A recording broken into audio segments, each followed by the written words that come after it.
Hello students, आज हम समांतर श्रेणी के अंतर्गत समांतर माध्य पढ़ेंगे और नगीन प्रकाशन के बुक से इससे संबंधित हम प्रश्नावली 90 हल करेंगे। तो यहाँ पे हम देख रहे हैं कि दूसरा, तीसरा और चौथा प्रश्न एक ही तरीके का है। तो इसमें एक प्रश्न हम देखते हैं। दूसरा तो ये है कि -5 और 15 के मध्य 4 समांतर माध्य ज्ञात कीजिए। तो सबसे पहले हम मान लेंगे कि -5 और 15 के बीच 4 समांतर माध्य A1, A2, A3 और A4 हैं। तो यहाँ पे हमने मान लिया है कि A1, A2, A3 और A4 जो है -5 और 15 के बीच के 4 समांतर माध्य हैं। तो अब हमें इन समांतर माध्य का मान ज्ञात करना है। A1, A2, A3 और A4 का मान ज्ञात करना है। तो चूँकि हम देख रहे हैं कि ये समांतर माध्य होंगे, इसलिए अगर हम इन्हें -5 और 15 के बीच में रख देंगे तो ये एक समांतर श्रेणी प्राप्त हो जाएगी। तो हमें एक समांतर श्रेणी प्राप्त हो गई है।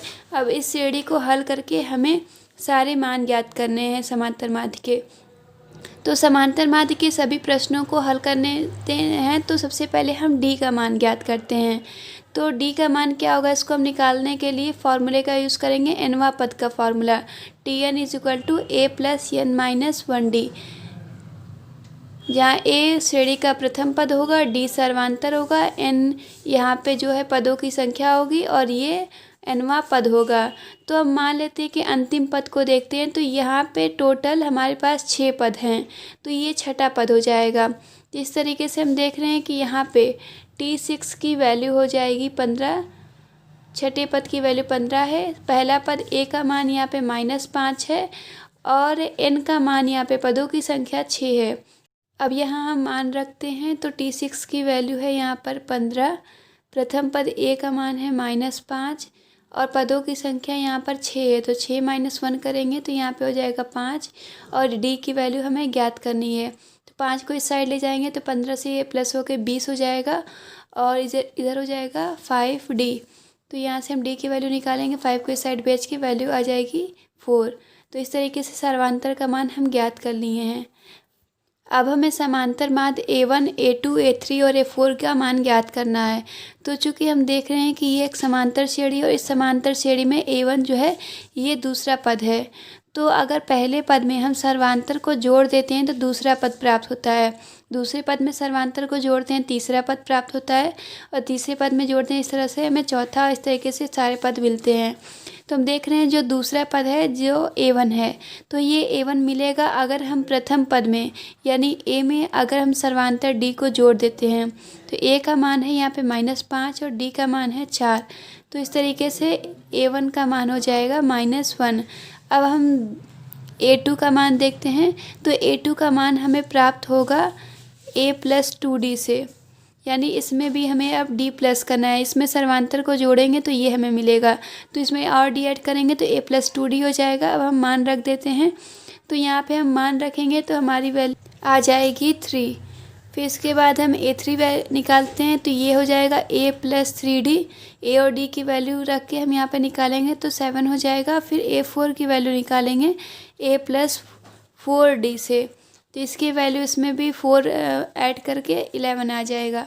तो इस तरीके से हम समांतर माध्य ज्ञात कर सकते हैं। तो इस प्रकार से अगर हमें कोई दो संख्याएं दी हुई हैं और उन दो संख्याओं के बीच समांतर माध्य ज्ञात करने होंगे तो हम इस तरीके से पहले सर्वांतर ज्ञात करके फिर सारे समांतर माध्य को ज्ञात कर लेंगे। पांचवा प्रश्न है कि 2 और 41 के मध्य n समांतर माध्य इस प्रकार हैं कि 4वें और n-1वें माध्य का अनुपात 2:5 है। तो यहाँ पे हमें n का मान ज्ञात करना है। तो सबसे पहले हम मान लेंगे कि 2 और 41 के मध्य जो n समांतर माध्य हैं वो हैं A1, A2, A3 ... an हैं। तो यहाँ पे हम देख रहे हैं कि अगर ये समांतर माध्य 2 और 41 के बीच उपलब्ध हैं तो हम ये कहेंगे कि 2, A1, A2 और ... और an और फिर लास्ट में 41, ये एक समांतर श्रेणी होगी। और यहाँ पे दिया हुआ है कि 4वें और n-1वें माध्य का अनुपात 2:5 है, मतलब कि 4वें माध्य यहाँ पे A4 होगा। तो ये A4 और n-1वें माध्य, तो ये an-1 होगा। तो यहाँ पे माध्य की बात कर रहा है। तो यहाँ पे अगर हमें ये अनुपात दिया हुआ है कि ये 2:5 है, तो यहाँ पे हमें ज्ञात करना है कि n का मान क्या होगा। तो यहाँ पे हम देख रहे हैं कि ये जो A4 है ये 4वां माध्य है, लेकिन अगर हम समांतर श्रेणी में देखेंगे तो ये 5वें नंबर पे आएगा, इसलिए समांतर श्रेणी का ये 5वां पद होगा, क्योंकि इसमें 2 भी आगे आ गया है। तो इस तरीके से हम ये कह सकते हैं कि A4 जो होगा वो 5वां पद होगा और AN-1वां जो माध्य है वो nवां पद होगा। ये अपने से एक आगे के पद होंगे, तो इसका अनुपात जो है 2/5 दिया हुआ है। तो n का मान ज्ञात करने के लिए हम देखेंगे कि जितने भी समांतर माध्य के प्रश्न हैं सबसे पहले उसमें हमें d ज्ञात करना है। तो श्रेणी में हम देख सकते हैं कि a का मान दिया हुआ है 2 और अंतिम पद जो है यहाँ पे टोटल देख रहे हैं कि n समांतर माध्य है, उसके अलावा एक पद आगे और एक पद लास्ट में है, मतलब टोटल यहाँ पे जो पदों की संख्या होगी उसको हम कह सकते हैं कि ये होगी n+2 होगी। n में 2 और अधिक है और यहाँ पे हम देख रहे हैं कि लास्ट वाला पद 41 है, तो इस तरीके से हम कह सकते हैं कि जो लास्ट का पद यानी Tn+2वां पद जो होगा वो = 41 होगा। अब d का हमें मान ज्ञात करना है, तो d का मान ज्ञात करने के लिए हम nवें पद के फॉर्मूले का यूज़ करेंगे Tn = a + n - 1d। तो यहाँ पे हम देख रहे हैं कि हमारे पास n की जगह n+2 पद हैं, तो यहाँ पे हम n+2 का यूज़ करेंगे। तो यहाँ पे जगह Tn+2 और पहला पद का मान है 2 और n की जगह हम देख रहे हैं n+2 लिख रहे हैं, तो यहाँ पे भी n+2 लिखेंगे तो n+2 - 1 n+1 हो जाएगा और d का मान हमें ज्ञात ही करना है।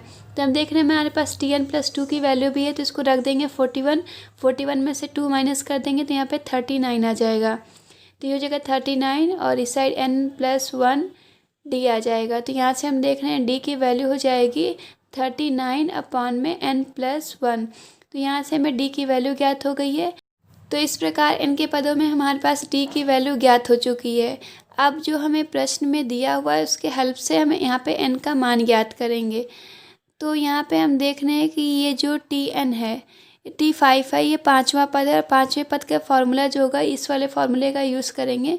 तो यहाँ पे हो जाएगा a + 5 - 1d हो जाएगा, तो यानी a + 4d हो जाएगा और नीचे हम देखेंगे तो ये हो जाएगा a + n - 1d और इस साइड 2/5 होगा। तो हम देख रहे हैं हमारे पास a और d दोनों की ही वैल्यू पता है, तो इस दोनों वैल्यू को हम यहाँ पे रखेंगे। a की वैल्यू 2 है और d की वैल्यू है 39/n+1, तो n+1 हो गया और नीचे भी वैसे ही हम वैल्यू रख देंगे 2 + n - 1 × 39/n+1 = 2/5। अब आगे इसे एलसीएम लेके सॉल्व करेंगे, तो यहाँ पे हम एलसीएम लेंगे n+1 हो जाएगा और यहाँ पे मल्टीप्लाई होगा तो ये ऊपर हो जाएगा 2n+2 और प्लस इधर मल्टीप्लाई होगा तो ये हो जाएगा 156 और नीचे आ जाएगा n+1 और फिर हम देख रहे हैं कि यहाँ पे भी एलसीएम लेके सॉल्व करेंगे तो ये हो जाएगा 2n+2 और यहाँ पे मल्टीप्लाई होगा तो ये हो जाएगा 39n - 39 और अपॉन में n+1 = आ जाएगा 2/5। तो यहाँ पे हम देख रहे हैं n+1 से n+1 कट जाएगा और कुछ संख्याएं जो हैं यहाँ पे अभी जुड़ेंगी और घटेंगी। तो जोड़ने और घटाने के बाद हमारे पास प्राप्त होगा ऊपर 2n + 158 और नीचे हमारे पास मिलेगा 41n और -37 = आ जाएगा 2/5। अब यहाँ पे हम तिर्यक गुणा करेंगे और उसके बाद सॉल्व करेंगे।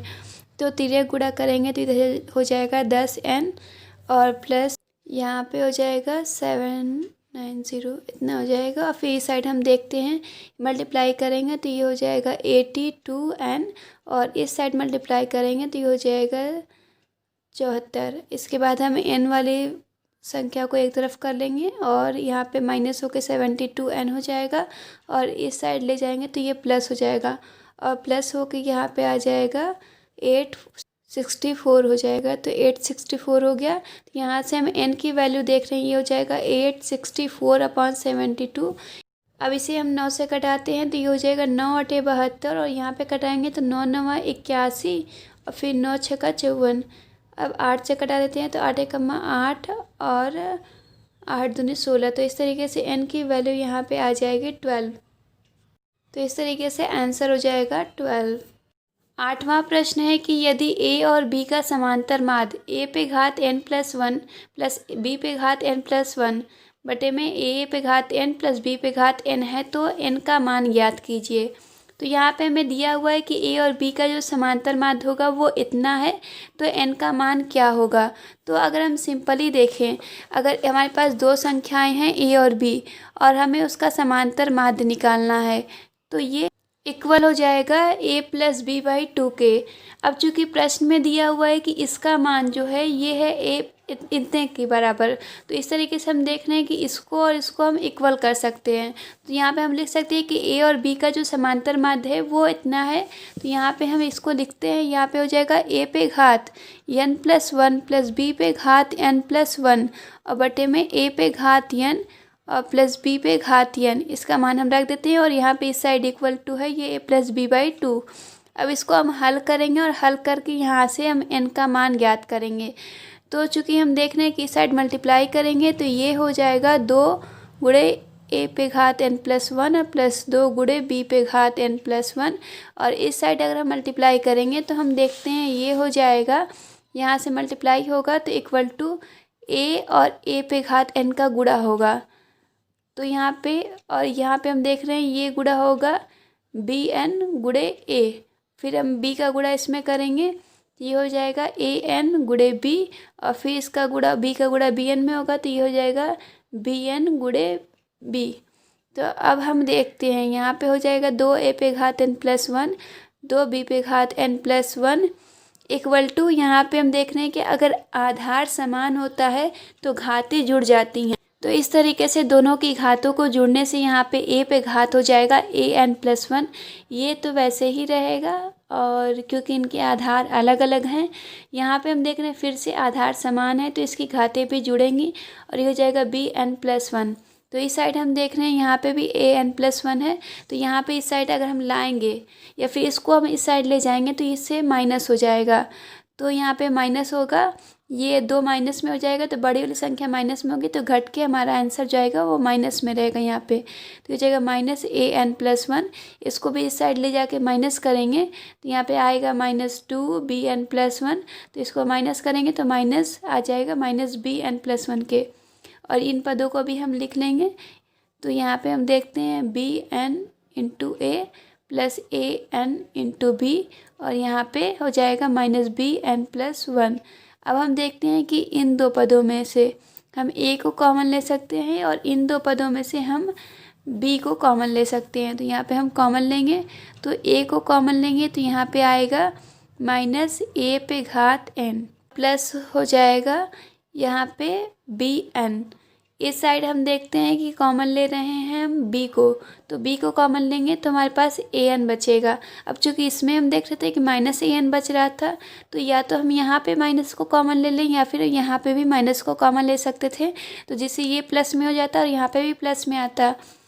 तो यहाँ पे हम देख रहे हैं कि यहाँ से अगर हम कॉमन ले लेते हैं तो ये ऐसे में क्या होगा, यहाँ माइनस an हो जाएगा और यहाँ से माइनस चला जाएगा तो यहाँ पे प्लस bn हो जाएगा। तो हम कहीं भी ले सकते हैं, या तो यहाँ पे हम कॉमन लें या फिर यहाँ पे हम लें, कोई एक जगह लेंगे तो दोनों अंदर एक जैसा हमें मिल जाएगा। अब इसके बाद हम देख रहे हैं कि ये हो जाएगा माइनस an प्लस bn और ये हो जाएगा a minus b equal to 0। तो हम देख रहे हैं या तो ये 0 के इक्वल होगा या फिर ये 0 के इक्वल होगा। तो फर्स्ट केस में हम मान लें कि माना अगर फर्स्ट ये हो सकता है कि a माइनस बी जो है 0 हो, तो अगर ये 0 तो इस केस में हमें बस a इक्वल टू b मिलेगा, यहाँ से हमें कोई भी n की वैल्यू नहीं मिल रही है तो इसको हम 0 मानते हैं। तो मानते हैं कि minus an plus bn is equal to 0 है, तो इसको इस साइड ले जाएंगे तो हम देख रहे हैं यहाँ पे an is equal to bn हो जाएगा। तो हम देख रहे हैं कि an और bn इक्वल कब हो सकते हैं, तो अगर दो संख्याएं हैं उन पे घात एक ही लगाई जाए तो वो बराबर कब हो सकती है। अगर दोनों संख्याएं समान हैं तब n का तो मान कुछ भी रखेंगे वो बराबर हो जाएंगी, लेकिन अगर a और b का मान समान नहीं है तो उस कंडीशन में हम देखते हैं कि केवल एक ही कंडीशन आएगी जब दोनों इक्वल हो सकते हैं। वो ये है कि अगर इसका मान हम 0 रख दें तो ए पे अगर हम 0 लगाएंगे और बी पे 0 लगाएंगे तो दोनों की वैल्यू इक्वल होगी और ये बराबर होगी 1 के। तो इस तरीके से हम देख रहे हैं कि n का मान जो होगा वो 0 होगा